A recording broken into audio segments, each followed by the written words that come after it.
اوه با دست ردش کن بره. اگه میدونم باید بیام اونجا. ماما نه بشی کمک کنم با آب بزنیم پارو.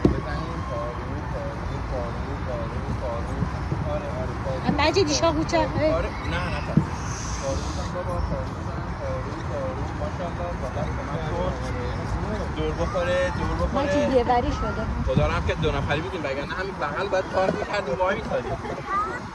اون چی بود؟ نمی‌دی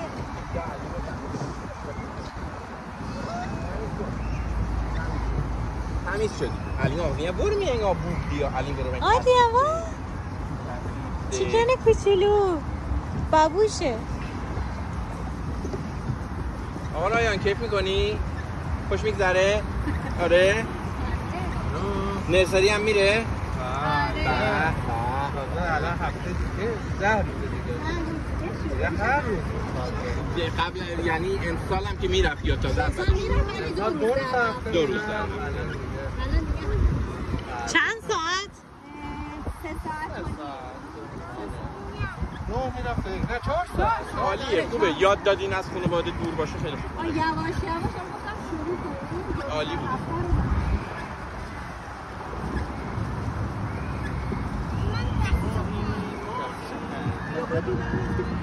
ماهی نداریم بابا ماهی که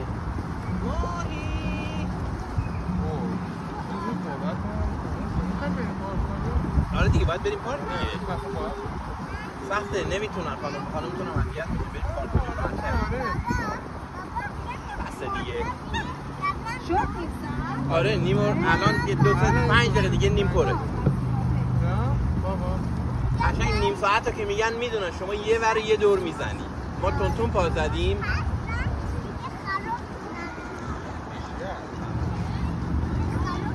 پیشیا همه پیشا رو داکا خوردن دیگه پیش نمونده. اینقدر نگاه کردم من پیش ندیدم. نهار داکا بوده لانچشون بوده.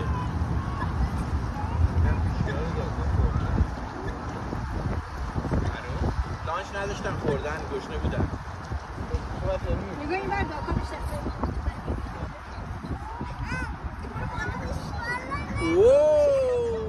بذار آدیان هم بیاد اینجا. آدیان تو هم بیا اینجا بابا. آها همینجا وایسا آره دسته داره پشت گردن شما دسته گذاشتن. ایول